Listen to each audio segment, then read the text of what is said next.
leap from bonobos, chimps to hominid, would that be about the same leap as hominids to AI once the AI becomes mature? And would we even be able to comprehend some of the ways that AI is working in some of the way? Because just like a bonobo wouldn't be able to write code because it doesn't have quite the, is their intellectual experience going to be so sophisticated that we might not be able to understand it? Well, I could answer part of that now. I think, Yeah. okay. I think it's going to depend on us. I heard this interesting statistic the other day where it said that we as humanity, as society, we're not really evolving much. We're still pretty much the same. We're prone to repeat the same mistakes over and over and over again that we made, 5,000, 6,000 years ago. And I think definitely a big part of that right now is in order for us to get outside of the limbic system of thinking, whereas the animal brain, and getting more into the um, intelligent human, which is using your frontal lobes and your prefrontal cortex, more of the stoic thinker. It takes a lot of things that we've been doing wrong in society up until even pre-pandemic. And that's like, I remember when I was going to college, there used to be a saying, I'll sleep when I'm dead. Sleep was highly overrated, apparently to the hustle culture. And then, of course, we were very nonchalant about the food we ate. And these are all very important variables to how our brain pretty much grows and gets better. And it's going to take us generations of disciplined eating and good, healthy habits of getting the the biology of us to a state where it nourishes an environment for the brain to grow. And in order to better harmonize with AI itself. But if we continue to make the same habits where we're not sleeping well, we're just eating, a lot of terrible foods that we shouldn't be eating, we're not exercising, then we're not really creating a fertile ground for our brains to thrive. And that's pretty scary when you think about it. Now, on the bright side of this, we have AI, which is helping us with medicine and understanding specifically our DNA, certain nutrients we may need specifically, so how medicines could target certain things. But even that, there's only so far that can go outside of the basics, the fundamentals. Yeah, I mean, there's nothing like a good night's sleep, especially for the brain. Especially when you're looking at it adding up 10, 15, 20 years. And if you're going that long, there's so much damage that's probably irreparable. Well, we'll see. All right. Well, all right. I took you down that rabbit trail. So let's Sorry get about back on this so I can. All right. So let's start our show. Let me get it right here. See where we are right here. We're at 2:03. So we'll go for about 30 minutes on that, on this today. We're not going to cover all the subjects, but we can begin that. Okay. Okay. Welcome to AI and I. I'm Dennis Tardon, and I'm here with Erika Barker. Hello, Erika. Hey, Dennis. Thank you so much for having me on again. Well, we're so glad because today we're going to be working on the AI world of work. This is the opportunity because the fear out there is that AI is going to be taking our jobs. We're going to figure out what to do. This is a subject that I want to dive deep in, and I want to start it with you and tell me what you're seeing, what you're thinking. Talk to me. Well, Dennis, I think the number one thing to put out is nobody out there, no matter how brilliant they are, no matter what type of statistics they're looking at, truly has a crystal ball. And there's a lot of people speaking with absolute certainty that this will happen. And the truth is, the only known that we know about the unknown is we really don't know. Isn't that the truth? But we can speculate. We can use statistics. We can use trends, and we can speculate what's going to happen. And yeah, you have the CEO of Anthropic who's saying that 50% of the white collar jobs today are going to be replaced. If you go into the Federal Reserve's economic data, you can see that white collar jobs are in a heavy decline ever since 2022. However, saying that, there is certain things that are changing. Warehouses and transportation jobs are actually on the rise.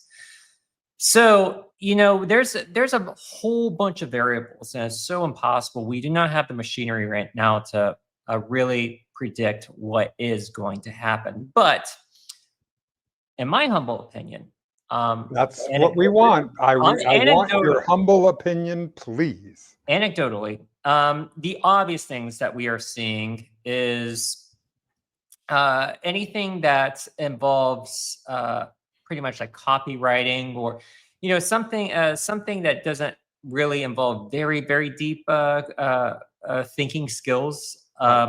Those jobs are getting replaced. There's a bunch of white collar jobs that are for that, and the jobs that are coming into demand, because we're not talking too much about that, because all of these jobs are going to go away, but at the same time, we're going to have this whole entire new demand of other jobs. And what we're seeing is those jobs specifically are for dealing with big data, heavily involved with statistics and mathematics. Yes. There's also the potential for people who speak very well to for them to be honed in as maybe educators, public relations specialists, being in front of the camera. Because we still, as humans, this is something that's never going to go away, we crave authenticity.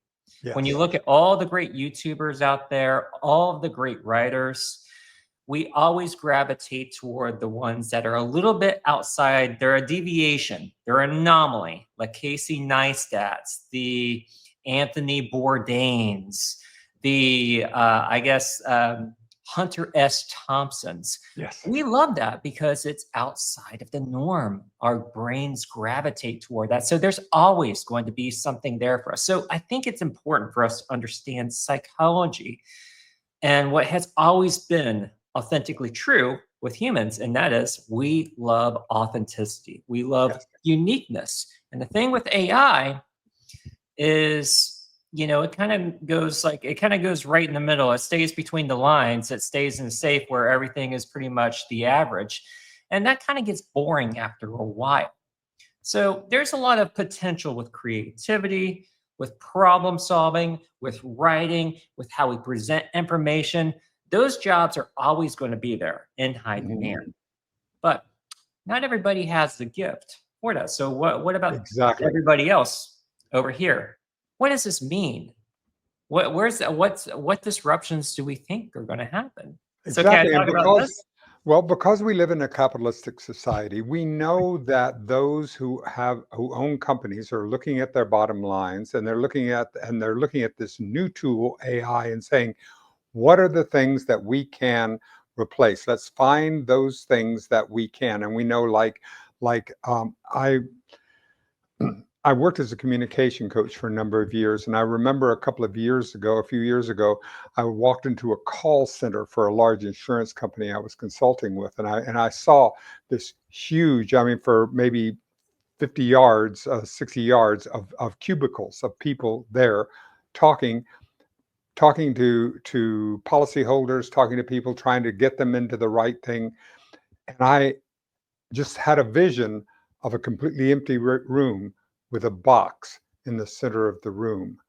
And this was before we were getting ChatGPT or any of the work that was going, because I know that that's coming, that we're going to be able to answer questions, be able to have things that are people are going to be able to do these service kinds of jobs, this information service. We are nowhere near there yet. I figure we're about 20% of the way to where we need to get, but it's going in that direction. It's going in that direction faster than anything than we could have seen before.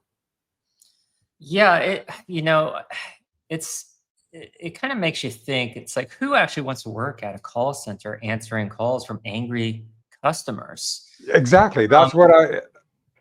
you know, it's just, but at the same time, when you look at the statistics, imagine if like all these people who are working at call centers are, I don't know, maybe single moms with 2 or 3 kids. And, you know, it's just like you look at that data, it's just like, and yeah, AI is replacing these jobs. But, you know, this is just one of those things where I have to be careful in how I word this, but um, it's one of those painful strides with technological disruption. And unfortunately, AI, according to a lot of investors and I guess the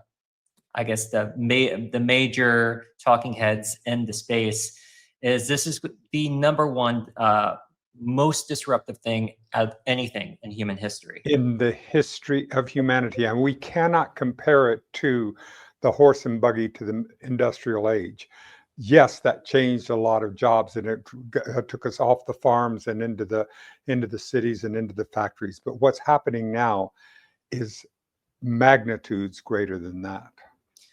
Yeah, yeah. So it's also at the same time creating a lot of potential. Now, the problem is with us as humans, including myself, is we get complacent, especially the older we get. You know, the plasticity in our brain kind of almost like solidifies, like I guess concrete, and you get stuck. And you know your way of thinking, the way you want to do things, and you don't want to change. Yeah, This happens. This happens to a lot of folks, and it really takes a lot of discipline to say, I might have to go and retool again. I yeah, might have to go and take some course. Now, the thing about now is we don't have to go to a university and pay out lots of money in order to retool and become valuable. As a yeah. matter of fact, MIT has its entire all of its courses online for free. Anybody can access them in the world. You don't get the professors, you don't get that, but you can do your own coursework.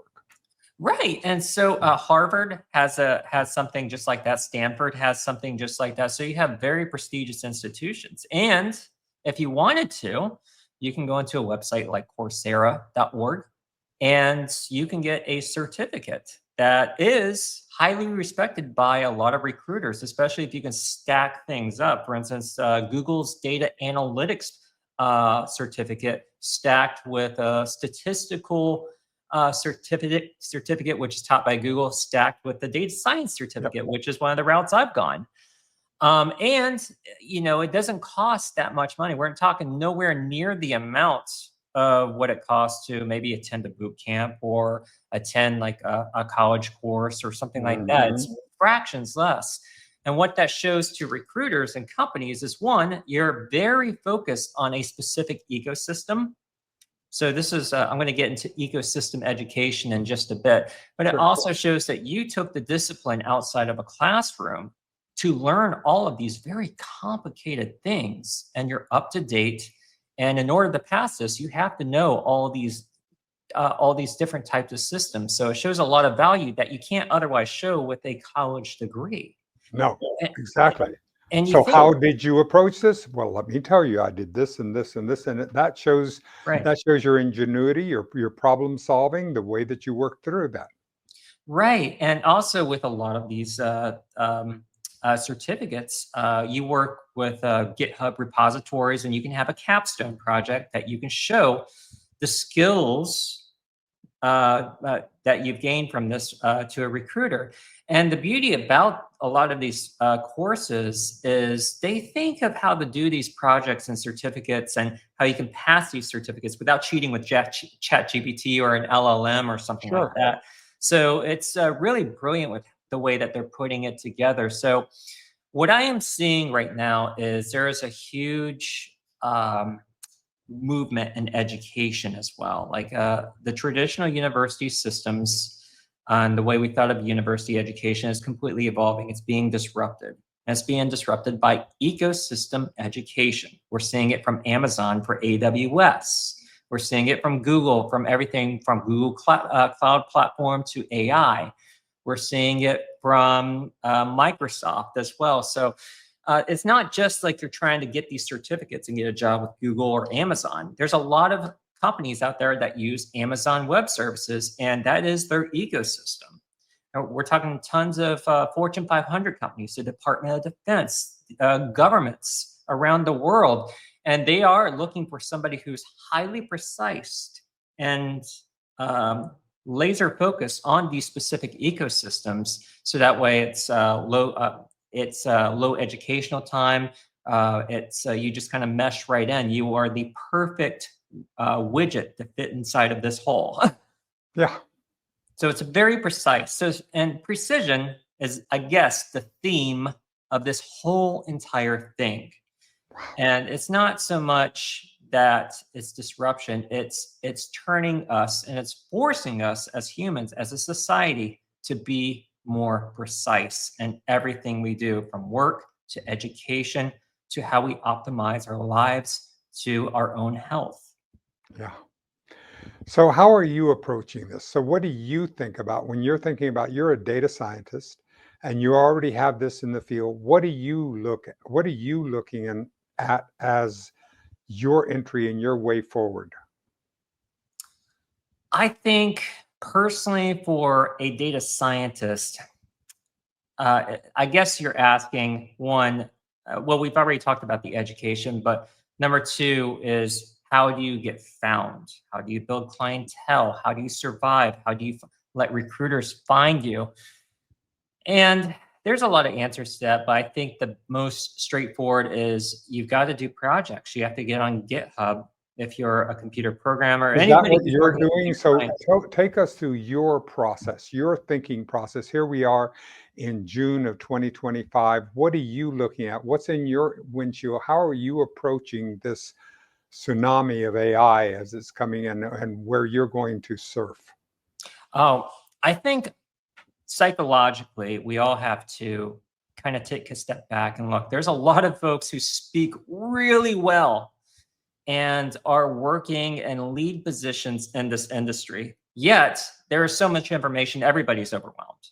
I'm Yep. pretty sure the CEO of Anthropic, I'm pretty sure that there's engineers at OpenAI who feel completely overwhelmed at the overwhelming pace that things are moving. So it's one, okay to say, hey, we're all overwhelmed, and that's okay. It's not just me. Things are moving fast. Number two, I think that it's we should be very careful with following our passion. Instead, we should be thinking about, okay, how does my brain work specifically? How does Erica Barker's brain work specifically? Yes.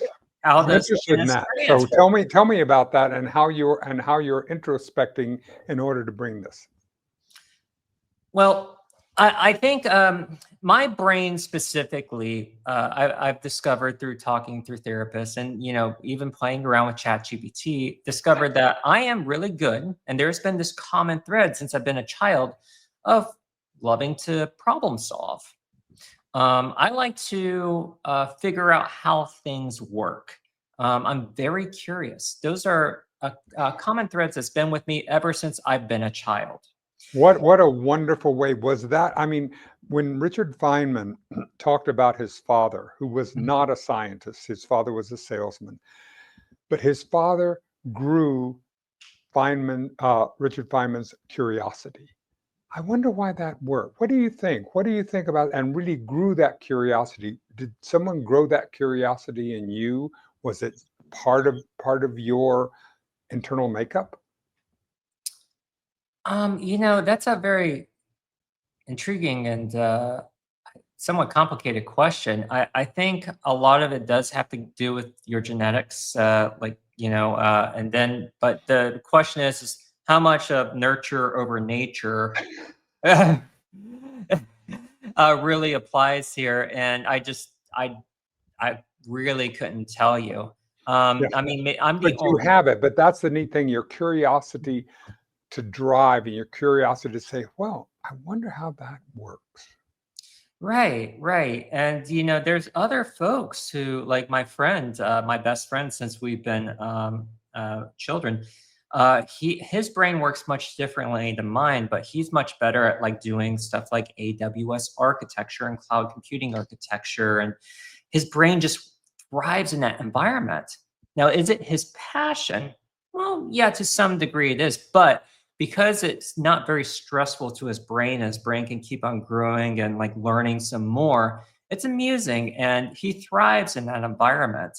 And it's really learning specifically a lot about who we are as people and how we can, I guess, sharpen our own tools to where we can become that perfect widget that precisely fits in that specific hole. Yeah. That and it takes a lot of insight. It takes a lot of thought.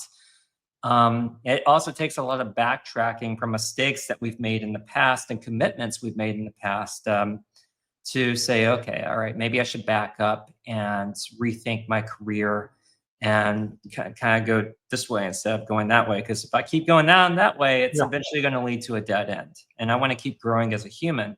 Yep. And you have done that because you have changed careers. Had all your fashion photography and all the work that you did in New York and all, and now you moved back to Miami to be in Florida to be able to do. I mean, this has been part of your journey. Correct. And, I have to emphasize to a lot of my friends because they had the idea that I was this major fashion photographer in New York City who was running around with my espresso and with Anna Winter over here. But And you couldn't look at your photographs, you couldn't look at your website and think anything else. So please, you have to take some responsibility for that all of us who look at it just go, wow. well, it's definitely a fun chapter. But what I was doing actually during that time, a lot of people aren't aware of this, was I was working for a private equity firm on Wall Street. Yes. And we were managing like 70 different portfolio companies. And my job was pretty much, which has always been the same, the common thread has been a storyteller. Now, when I was in the military as a combat journalist, I was a storyteller. When I was working in private equity, I was taking data and turning it into a story, either for stakeholders or Yes. for branding purposes, or to tell it with a camera. Now, it was really fun being able to do that with a camera, but in essence, a data scientist and a data analyst, they're just storytellers who you tell stories with the data. You just piece together the parts and you tell that story to stakeholders. And in essence, I've always been a storyteller, and that's never Yes. going to change. Yeah, thank goodness, because that's when I was I know that the storyteller is one of the core jobs and one of the core tasks we have as human beings, because if we can carry that story forward, we're wired for that. So those of us who tell great stories, I mean, I look at commercials on television. If you can tell a great story in 30 seconds, what a gift. What an art, something that compels me, wants to drive me forward, it gets me to do something. And it's the same thing with what we're doing here. So tell me about what story can we tell for people who are on the edge of AI and trying to figure out what to do? What are the ways and that they can get and get both interested and involved so they can see some direction to be able to go, because it can look very opaque from the outside. Mhm. I'm going to sound like a Buddhist here, but I'm going to say stop looking outward and start looking inward. And the reason I say that is the greatest invention that humankind has ever created is not the wheel, it's not fire, it was storytelling. Ever since, even before written words, we had paintings on cave walls that told generations how to survive, how to thrive, and each generation built upon that before written language with stories. And that is the key to us as survival, as part of our evolution, and it's always going to stay there. So I would say you have to stop getting so hung up and okay, I got to learn like what specifically the statistical model here and this machine learning. I would think that there's a lot of fundamental things that are never going to change with humanity. And if you can start to grasp that and start to understand how the threads of our fundamental nature connects to these this new AI revolution that we're in, you will do well. Now, it's a lot easier said than done. Trust me, I'm still trying to figure that out myself. But I do know that great storytellers, there's always going to be a place for them in the future. Yeah, Absolutely. people who are incredibly unique and found their most authentic selves. They polished that brass mirror. Those are going to be people who thrive at whatever they do.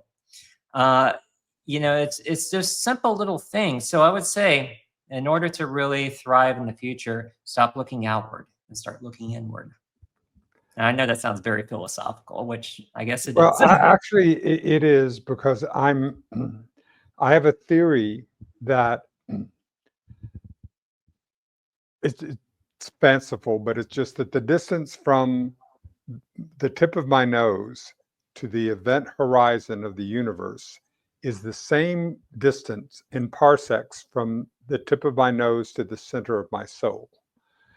So Wow. there's plenty to explore here. So exploring ourselves and exploring who we are is an extraordinary opportunity, and I'm so glad that you continue to please remind me. It's one of these things that's so easy to forget. Because we look outside of ourselves and then we forget to look inside. Yeah, and I would say that practicing mindfulness and really trying to understand who we are. Who is Erica Barker? I know. Yeah, who is Dennis? Who is Dennis Tardon? Like, Yeah. who are we? And you have to. Something that's helps me out is I think about little things that I was interested in ever since I was a child, from my earliest memories. What are the common threads? And common threads is a great word, and you can get on Chat GPT and even play around with this. Try to write a story of your life, everything that you can remember, all the little things that you love to do as a kid that carried on into your teenage years, that carried on into when you're in college, and ask ChatGPT to find common threads. Ask it, what does that mean according to the DSM, which is the Bible for psychologists. Yeah. Try to understand who you are, and that can really tell a lot about things that you haven't been able to notice about your own self. It tells you what's between the lines of who Erica Barker is, and who Dennis is, and Yep. who our viewers may be. Wonderful. Erica, as usual, thank you so much for this time today. It's such a transformative opportunity. I'm so glad that we're doing this here in June of 2025, and with the speed and the momentum of things that are changing, I want to keep touching with you along the way as to what insights you're seeing, where you think we want to go, and what are our opportunities. And I have a feeling we're going to keep returning to this theme of look inside ourselves. Right. It's a reoccurring thing that it's one of those fundamentals that just keeps repeating. Thank you, everybody, for joining us for another edition of AI and I with Erica Barker and me, Dennis Tardon. And we will see you next time.